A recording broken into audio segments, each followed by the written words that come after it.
Hi everyone and welcome back to my channel. In this video I'm going to talk about how we can use our astrology chart to manifest and live a life of abundance and meaning and purpose, and how this interconnects to mental health.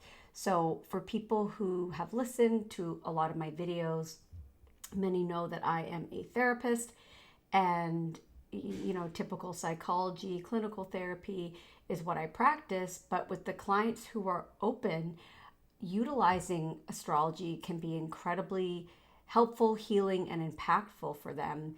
And it helps them understand themselves in ways that general clinical therapy just can't do. So I'm going to go through each of the signs, including the rising sign. I'm going to give a brief synopsis, so please keep in mind, everything has to be read in combination. These are little pieces of the pie, if you will, and I'm just going to be very brief. If this is helpful, interesting, please like, share, subscribe, and if you want a consult, combining your mental health and your astrology, please reach out. So let's begin. We're going to start with the rising sign. So the rising sign is the sign on the horizon at your birth, or often known as the doorway through which you meet life. This sets the tone for your first impressions, defense mechanisms, and coping strategies.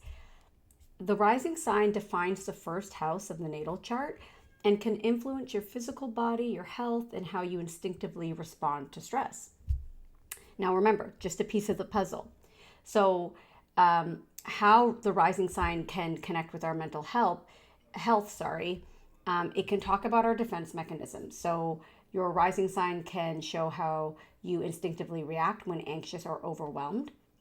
So for example, an Aries might fight, Pisces rising might withdraw. These are just some vague examples. When it comes to self-image, it can influence how you see yourself, how you believe the world sees you, and that definitely impacts our mental health. And a challenge rising sign can contribute to really low self-esteem or even identity confusion. When it comes to adapting and coping, the rising sign can show our go-to strategy for navigating life's challenges. So knowing it can bring in self-awareness and a choice rather than this autopilot reaction. So we can kind of look at what are the default patterns that might not serve me or bring me what I want in my life. When it comes to embodiment, the rising sign can manifest physically, as we talked about how it can connect to the physical body. So depending on the element, this could show up, for example, earth rising signs like a Virgo rising might somaticize stress through digestion issues. Fire rising signs may just burn out. Or even I want to say inflammation. The other interesting thing is when people meet us, the rising sign is what they meet first, not our sun and definitely not our moon. Misunderstandings between the mask we wear, which is the rising sign, and our deeper self can create a lot of anxiety in relationships and just a mismatch, especially if you have a rising sign that might be more introverted and a sun sign that's a bit bolder, or vice versa. You might often feel like people don't get me. So just to go over each element really briefly, fire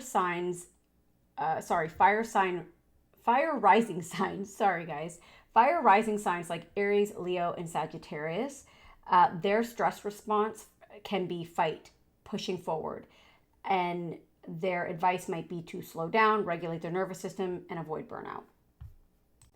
Earth rising signs, which include Taurus, Virgo, and Capricorn, their stress response might look like control, perfectionism, rigidity. They need to practice grounding and flexibility to avoid this maybe somatic overload that can impact various systems in the body.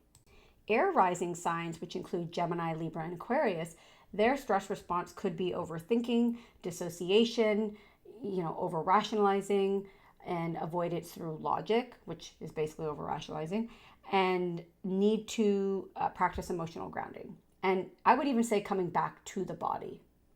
So yoga, bringing your mind back to, getting out of your mind and into your body, doing something physical. Water rising signs include Cancer, Scorpio, and Pisces. Their stress response might look like emotional flooding, withdrawal if it gets too overwhelming, and kind of having this need to merge with others. So really practicing boundaries, emotional regulation, and self regulation, and embodying a feeling of safety. So overall, when it comes to the rising sign, and again, we're just looking at it from a really narrow view. So keep in mind that other aspects of the chart may, have a different lens or a different layer. The rising sign is the doorway into our psyche. So this is how we instinctively meet the world in moments of vulnerability. And if we are unconscious, this can reinforce anxiety, trauma patterns, or depressive defenses, for example. Once we consciously integrate the rising sign, it can become a tool for resilience, helping us show up in ways that support healing, connection, and really embodying our authentic self-expression. Our sun sign is something that most are familiar with. This is our core self, our vitality, our purpose. It's the ego, the I am. So this represents our identity, life force, and our purpose. Understanding our sun sign can help us understand our true calling and sense of meaning. It can clarify what lights us up and what energizes us. It can reveal how we express authenticity and confidence, or maybe not. It can encourage self-acceptance and self-love. It can guide us in developing resilience by aligning with our core values as well. When we understand and embody our sun sign, we can lead from a place of integrity and strength. It helps us know how we like to individually shine, regardless of the challenges around us or receiving external validation. It also gives us some insight on how we are meant to contribute to the world. It can show the why behind your life direction and choices. So a little mental health tip: anchoring into your sun can stabilize identity during depression, anxiety, and reconnecting to your inner light when everything feels dark. The moon represents our emotions, our inner world, our security, how we emote, how we process emotions. The moon sign is the part of us that no one sees until they deeply know us, and often we feel safe. And I remember when I first discovered my moon sign, it changed my life, right? It really changed my life, and it helped me understand myself so much more, because I had no idea that this was a part of me, and it made so much sense, because there were parts of my other signs that I was like, well, that doesn't make sense. Why am I like this? And it was very helpful, continues to be helpful in understanding the gifts of that, and also the challenges that I need to, heal and move through. So the moon represents emotional needs, instincts, our inner safety, like what brings us safety.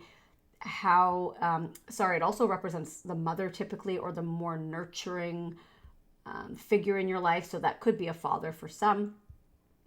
It helps us understand our emotional triggers and soothing patterns. It can reveal our need for comfort, rest, and nurturing, and how we, what brings us comfort. So, quick example, I'm a Sagittarius moon. I need adventure. I need travel. And it can be literal travel. It can be going to a different part of town. It can be getting on a plane and going far away. It can be learning something that just expands my mind. But I need to expand my mind in some way, and I need adventure. And before I understood this, I was behaving quite recklessly in my 20s, making decisions that didn't make sense to anyone, and then realizing what I actually needed kind of set me free and really set me up to understanding what I need. The moon can show us how we give and receive care in relationships. It can help us develop emotional intelligence and empathy. It encourages creating safe and nurturing spaces for ourselves. It can also bring awareness to maybe unconscious patterns that were inherited from family. And it can also illuminate where self-compassion is essential for growth.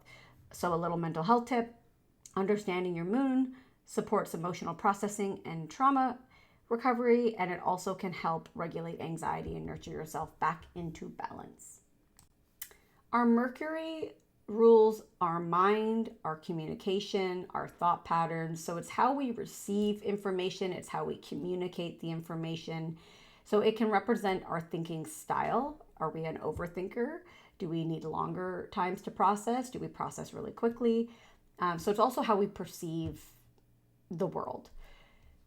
Understanding our Mercury can help us understand how we process and share information. It can clarify our learning strengths and challenges. So instead of thinking, I'm not smart because I can't do X, Y, or Z or understand it, it's like looking at that can be really helpful.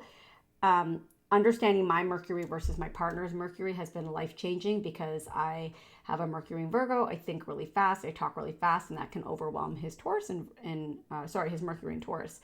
And so it can also be a tool to communicate with others, especially loved ones and your children and your partners and your friends. And if there are communication hurdles that might be impacting your relationship, which therefore impact your mental health, that's a useful tool to understand. Our Mercury can illuminate thought patterns that shape beliefs and decisions. It can help us see how we effectively problem solve. And it can also offer tools for reframing negative thoughts that we might struggle with.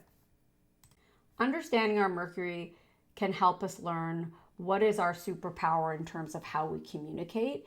So how we advocate, for example. And a little mental health tip: awareness of our Mercury can help identify our anxious thought loops and reframe them, giving them clarity and calm to manage an overactive mind. Venus. Our Venus sign represents love, relationships, value, harmony. It's how we indulge. How do we get pleasure? How do we love? What are our tendencies in love? So how we even attract abundance, I would say. Understanding Venus helps us understand what are our needs in relationships. What are we drawn to? What are we attracted to? It's kind of our love language. It helps us see what we are guided towards that brings us pleasure and joy. It also talks about our values. I think I mentioned that. So it clarifies those values and what truly matters to us. So if we are living a life that does not bring us pleasure and joy, does not align with values, that's going to impact our mental health. So it's really important to understand our Venus. Venus can help us see how we create balance and harmony in our life. It talks about self-love, how not only how we love others, but how do we love ourselves. It can illuminate patterns of attraction and attachment, and ultimately help us, I think I said earlier, with our relational boundaries. I find Venus interesting because in my early life, I would choose partners that just really didn't align with my Venus. And it made sense why, it didn't work out. There was something missing. Either I was more into them than they were to me, or vice versa. And love felt hard. And then once I realized what I need, in order to feel loved, safe, secure, that was really helpful to me. And, sharing your, Venus with your partner and understanding theirs can be really helpful for just a more harmonious relationship. And the more harmonious relationship we have with our closest partner, the better our mental health. So, little mental health tip: Venus can help rebuild our self-worth. After trauma, if we've had trauma, it can just help rebuild self-worth, period. If we struggle with it, it can soften self-criticism, and it can, allow healing as we give ourselves permission to feel pleasure and joy. Mars rules how we take action. It's our drive, our energy, our courage. It represents willpower, motivation, and, shows our physical energy. So maybe you've met people that are just super into the gym and super go, go, go and super motivated, and you don't feel like that, and might internalize that as something being wrong with you, when likely there's just a difference in you and that other person, and you have different energies that motivate you. Understanding Mars can help us understand how do we pursue goals and desires. So, like for example, a long time ago, I was doing, I don't really like to work with other people, like not in like a combative negative way, but I do really well on my own. Lots of other things in my chart that depict that, but I was doing something in partnership with a friend, and I was surprised with how well it was going. And we had the same Mars, right? We both had Mars in Virgo, and so it's just like, wow, like I'd never met someone who worked the same way I did and who had the same ambition level, right? Maybe they're, someone else with a Mars in Aries might not want to work with a Mars in Virgo. I don't know. But I thought that was interesting because that was new for me to be like, wow, I really like working with this person. In contrast, if you guys have totally opposing Marses and it's like a business partnership or a colleague that you have to do a project with and you have totally different Marses or Mars planets, that's going to cause a lot of havoc. So understanding how you work is ultimately going to liberate you and help you know what you need and how you pursue your passions. Understanding our Mars can also help us understand our anger and passion, but also anger. It can illuminate our assertiveness or lack thereof and how we set boundaries or struggle. It can show us how we face our fears and challenges or whether we have blocks there. And, it can often look at discipline and how we take action. I know Saturn's all about discipline, but I kind of lump Mars in there too. Mars can also help us channel our restless energy into productive outlets.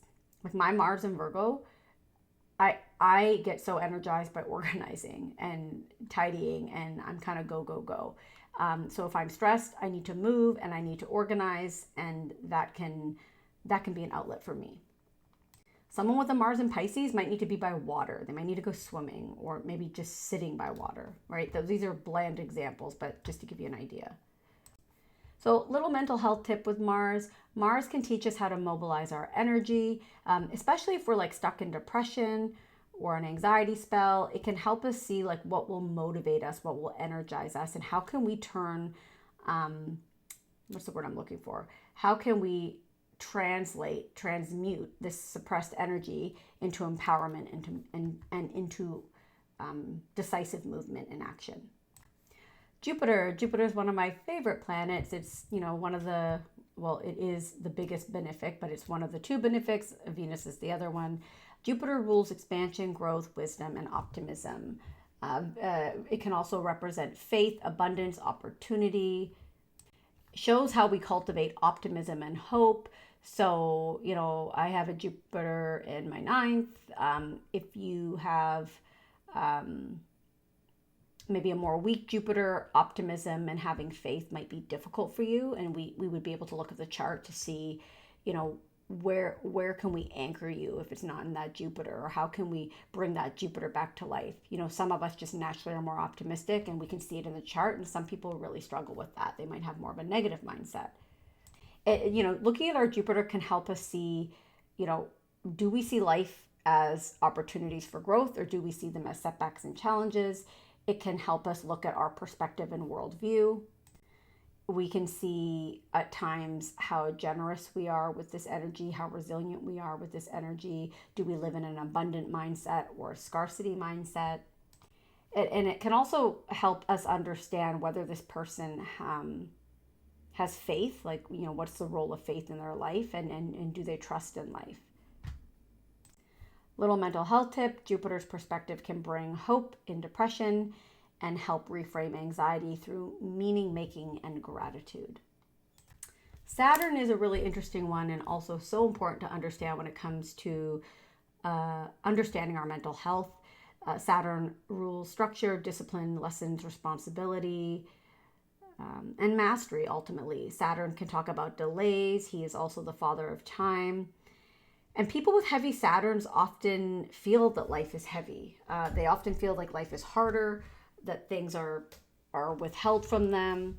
They have to work a bit harder than everyone else. I mean, this is what they might feel like. They might struggle with depression and kind of that negative mindset, maybe be a bit pessimistic. and depending on where Saturn is in their chart, might not see growth and expansion and abundance in those areas or in that area until after the age of 30 or 35. And so understanding that if we have heavy Saturn placements, and I have someone close in my life who's got a lot of Saturn, and they really struggle with depression episodes. They really feel like life is out to get them. And, helping them understand that there is a method to this madness. How can you utilize Saturn's energy, so they don't have to, dread the next, 10 years until they're 30. How can we utilize this, and what lessons can we make of this? So on that note, Saturn can help us understand our life lessons and any karmic patterns we're here to face. It can clarify where structure and boundaries are needed. It can show us, like, are we disciplined? Do we have a strong Saturn, or do we struggle with discipline because we have maybe a weak Saturn? Wherever Saturn is in our chart, we are required to have patience, persistence, and endurance. I had a client years ago who had a heavy Saturn in their 7th house, and love was hard. They had lots of challenging experiences in love, wanted children, and just struggled. And it wasn't until after the age of 35, I think 37, that they had a baby. They got the partner. They got it all, and it happened quite quick, actually, but after the age of 35. And it depends on the astrology you talk to. Was that because they didn't integrate the lessons? I don't know. But helping someone understand that wherever Saturn is, he does want to anchor you. He wants to bring you sustainability in whatever that area is. That can be incredibly encouraging for someone who's feeling hopeful in that area of life, hopeless in that area of life. Saturn can illuminate our fears and limitations that actually require mastery. So I know someone who's got Saturn, I think they have some other energies there too, but a Saturn in their 2nd house. They really struggle with money mindset, fears around money, scarcity mindset. And that is something that they are being asked to master in this lifetime. And they can actually have a very sustainable way of bringing in income, but they have to do this kind of Saturn work first. Saturn can help us build resilience by turning those challenges into strengths. I'm kind of alluding to that, as you can probably hear already. And it also helps us create healthy boundaries for stability. And ultimately, Saturn wants to build the strong foundation for our future. So Saturn teaches wisdom through perseverance and maturity.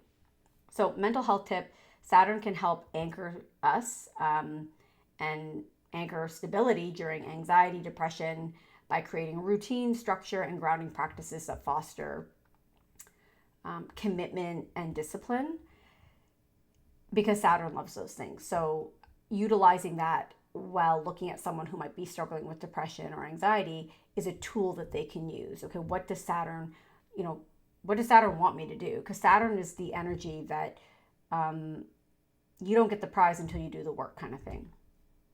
Uranus is innovative, freedom seeking, the disruptor. Uranus talks about liberation, awakenings, individuality. Uranus is like the mover and shaker. So wherever Uranus is in your chart, this is where you are unique without apology, and this is where you need to kind of be your best individual self, your to wave your quote unquote freak flag, if you want to call it that. Uranus is going to help us break free from any limiting beliefs and systems.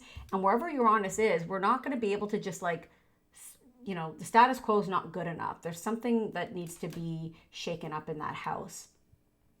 So Uranus wants us to embrace change as an opportunity. He can, I'm saying he, there's no pronouns here, but he can illuminate where breakthroughs and awakening happen. Uranus really supports originality and progressive thinking, freedom and truth, and can help us rebel against what no longer serves us. So, like, to give you an example, I have a very loaded 5th house, but Uranus is also in there. And the things that bring me joy, pleasure, that are creative, that are hobbies, for many years I thought they were weird, like astrology and tarot and quantum physics and all the weird things that we can't see, and energy. And now we're in a time of our history where that is becoming bigger.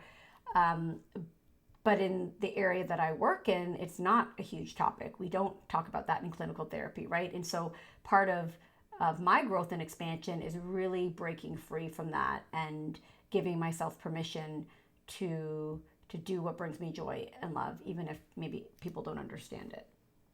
Now, when it comes to mental health, Uranus can be in signs that kind of what's the word I'm looking for? Enhance, trigger, perpetuate anxiety, for example, if like Uranus is in like the third house or something.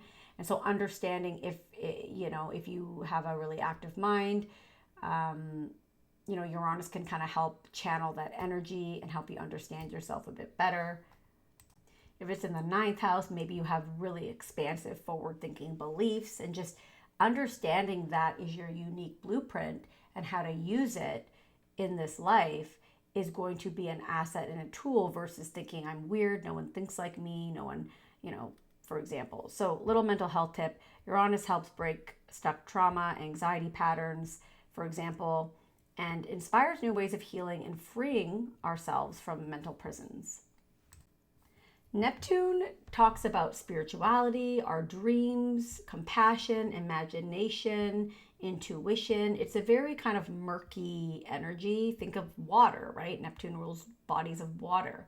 So, looking at Neptune in our chart can help us connect to something greater than ourselves. It guides compassion, empathy, and unconditional love. It can encourage creative self expression through art and music. Neptune also inspires, right? So it inspires visions of possibility beyond our current reality. And it can guide healing through forgiveness and compassion. Neptune also encourages dream work and symbolic meaning making. But where Neptune is, it can help us, and it depends on the strength of Neptune. Is it retrograde? Is it direct?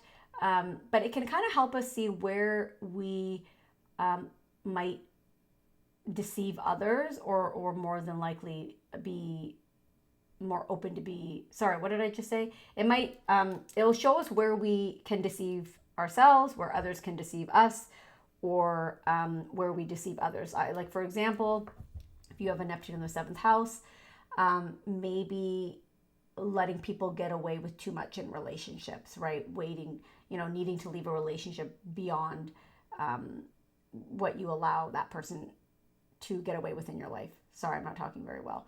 So maybe you're attracted to people with addictions. Maybe you think you can save people. And so in that sense, you can get kind of swept away and giving people more chances than they deserve. That's just an example.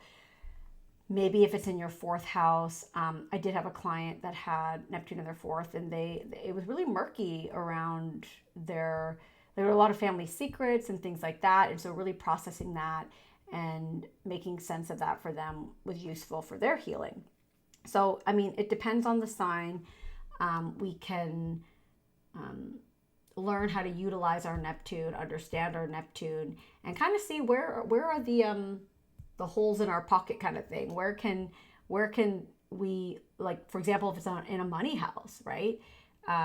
So little mental health tip: Neptune supports trauma recovery by offering spiritual grounding, compassion for wounds, and healing through creativity and transcendence, and also learning where we need to have more boundaries. The last planet is Pluto. So Pluto is transformational. Pluto talks about power. It's the shadow work. It's our rebirth. It is deep transformation. Some astrologer said a long time ago, and I really liked it, that Pluto says, change or I will change you. So this is all about shadow integration. So we can see, where do we need to do some shadow work? Where do we need to confront fears and hidden wounds? Where might we have power struggles and need to learn how to take back power or feel empowered? It can help us reclaim our power after crisis. And again, we're going to have a natal Pluto, but then where is Pluto transiting, right? Where's our real life experience happening for us right now? Pluto shows us what we need to let go of that no longer serves us, and what we need to like burn down to be reborn. So Pluto talks about rebirth, radical self-renewal. It helps us face life and death cycles with courage, and it strengthens our resilience through profound inner change. The thing that I really like about Pluto when it comes to mental health is integrating shadow work into wherever, a client might be struggling. And at times it can reveal the depth of our soul's purpose, or just a really profound part of our experience. Because again, we have the natal Pluto, but then we also have the transiting Pluto. And because Pluto's transit is so long, and there's 10 planets, we won't experience Pluto in every house. So Pluto transits are incredibly unique to why we're here and what kind of work are we here to do. Not literal work, but energetic work, spiritual work. So mental health tip, Pluto can help us by teaching us that breakdowns can lead to breakthroughs and can show us the path of regeneration after darkness. So that is my quick little video in a snippet. Please keep in mind it was very simplified. I mean, the chart is like layers and layers and layers of a cake. If you would like support understanding your chart and integrating it into your own therapy and healing, I would love to work with you. If you like, please share, subscribe, comment if anything stuck out to you. Comment if you've been able to utilize any of these planets' powers and lessons in your own mental health healing journey. And stay tuned for some more videos.